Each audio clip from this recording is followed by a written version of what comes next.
हम शुरू करने जा रहे हैं साइंस का वीडियो नंबर 25 हमारा चैप्टर नंबर फर्स्ट चल रहा था आवर्त बीजियों में जनन। प्रीवियस वीडियो के अंदर हमने 2 विधियों के बारे में पढ़ लिया था। इस वीडियो के अंदर हम रोपण विधि के बारे में पढ़ेंगे। ये कृत्रिम कायिक जनन की विधियां हैं।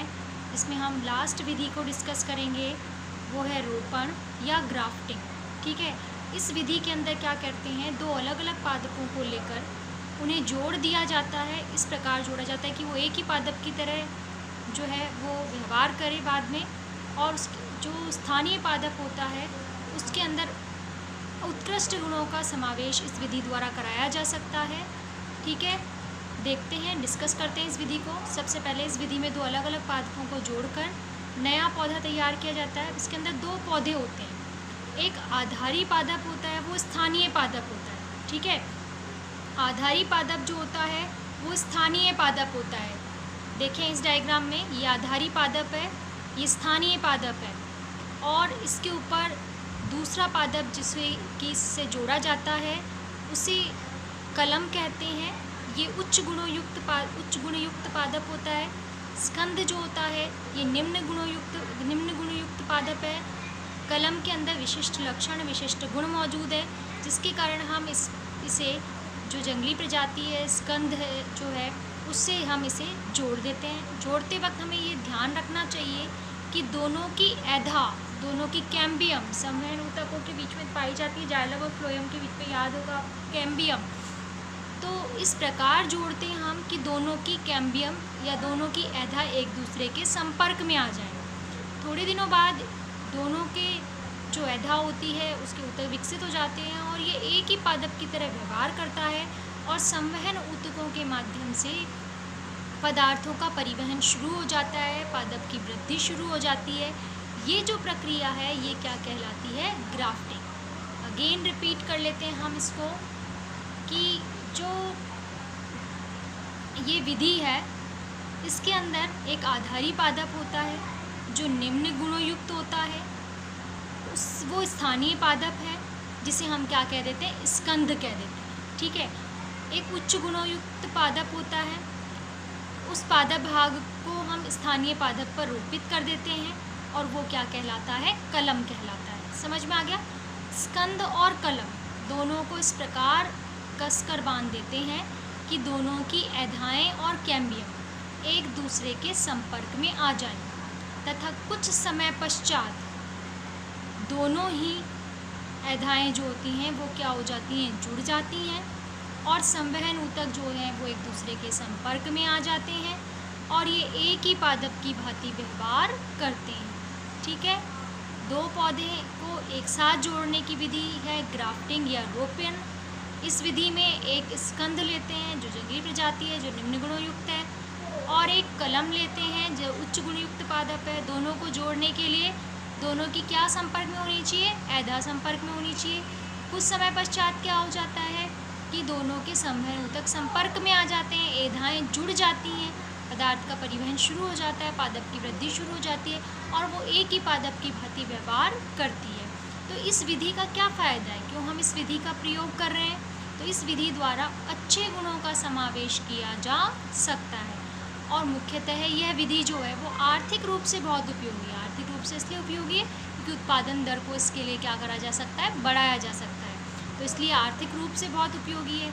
उच्च गुणवत्ता युक्त पादप जो हैं उनकी उच्च गुणवत्ता युक्त पादप तैयार करके और उसकी उत्पादन क्षमता बढ़ाई जा सकती है, इसलिए ये आर्थिक रूप से बहुत ज़्यादा उपयोगी विधि है। किस किस में हम इसे प्रयोग करते हैं, जैसे गुलाब में, आम में, अमरूद में, सेब में, नींबू में, इन सब के ग्राफ्टिंग प्लांट्स जो हैं वो तैयार किए जा रहे हैं। ये कम समय में ही पुष्पन करना प्रारंभ कर देते हैं, फल देना प्रारंभ कर देते हैं, जो कि पहले बहुत अधिक वर्षों में लगता था। जैसे गुलाब है, गुलाब के जो ग्राफ्टिंग प्लांट्स हैं उनमें जो पुष्प होते हैं उनका जो सघनता है वो अधिक होती है, किसी भी रंग के पुष्प आप प्राप्त कर सकते हैं, लंबे समय तक वो फ्रेश बने रहते हैं, जो उत्पादन है पुष्पों का वो बहुत बढ़ सकता है। तो ये ग्राफ्टिंग प्लांट्स के कुछ उपयोग होते हैं जिनके कारण हम ग्राफ्टिंग प्लांट्स यूज़ में लेते हैं और ग्राफ्टिंग की प्रक्रिया करते हैं। अब है रोपण या ग्राफ्टिंग की विभिन्न विधियाँ। ग्राफ्टिंग करने के तरीके भी अलग अलग हो सकते हैं, ठीक है। तो विभिन्न प्रकार की विधियाँ हम डिस्कस करने जा रहे हैं। नंबर 1 है आपकी जीभी या जिह्वारोपण या वीप ग्राफ्टिंग, ठीक है। इस विधि में क्या करते हैं, मैंने बोला आपको एक स्कंद लेते हैं जो जंगली प्रजाति का है, सामान्य प्रजाति का है, वो आधार पर स्थित होता है, और दूसरी लेते हैं हम उच्च गुणों युक्त कलम। तो दोनों जो हैं वो समान लंबाई की, समान मोटाई की होती हैं, सॉरी, यानी स्कंद और कलम दोनों के जो स्तंभ है उनकी मोटाई क्या होती है, एक जैसी होती है।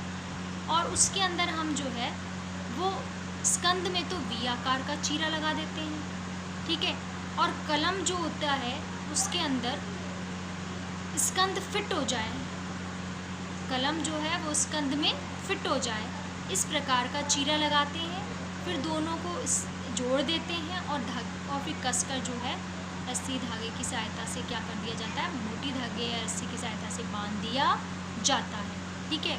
ये विधि जो होती है, और ध्यान रखा जाता है कि ये संपर्क में हो, तो ऐसी ही विधि जो है वो क्या कहलाती है, जीभी रोपण या जिह्वारोपण या वीप ग्राफ्टिंग, ठीक है। नेक्स्ट विधि डिस्कस करते हैं हम फच्चर रोपण। फच्चर रोपण जो विधि होती है, उस फच्चर रोपण विधि के अंतर्गत हम स्कंद में तो लगाते हैं वी आकार का चीरा, और कलम में लगाते हैं वेज आकार का चीरा। स्कंद में कैसा चीरा लगाते हैं, वी आकार का, और कलम में लगाते हैं वेज आकार का। ये देखिए स्कंद में हमने लगा दिया वी आकार का, और ये कलम है ऊपर वाली, इसमें लगा दिया वेज आकार का, ठीक है, इसके अपोजिट। फिर दोनों को कसकर धागे से क्या कर दिया, बांध दिया, दोनों की यथा संपर्क में रहनी चाहिए। तो ये क्या कहलाती है, फच्चर रोपण। ये जीभी रोपण बताया मैंने आपको, इसमें एक पर तो वी आकार का और दूसरे में इस प्रकार का लगाते हैं कि कलम जो है वो स्कंद के अंदर फिट हो जाए, ठीक है। ये जीभी रोपण था। दूसरा मैंने आपको बचाया फच्चर रोपण, जिसमें स्कंद में तो वी आकार का और कलम में वेज आकार का चीरा लगाते हैं, और दोनों के जो स्तंभ हैं स्कंद और कलम, वो दोनों के ही समान आकार के होते हैं, ठीक है। नेक्स्ट डिस्कस कर रहे हैं वो है मुकुट रोपण। मुकुट रोपण जो है या क्राउन ग्राफ्टिंग जो है, उसमें स्कंद की मोटाई तो ज़्यादा होती है और कलम की मोटाई जो होती है वो उसकी तुलना में बहुत कम होती है। क्या करते हैं हम इसके अंदर कि स्कंद एक पर बहुत सारी कलमें जो हैं उन्हें रोपित कर दिया जाता है। ये है आपकी मुकुट ग्राफ्टिंग। देखिए स्कंद की मोटाई ज़्यादा है, कलमों की मोटाई कम है।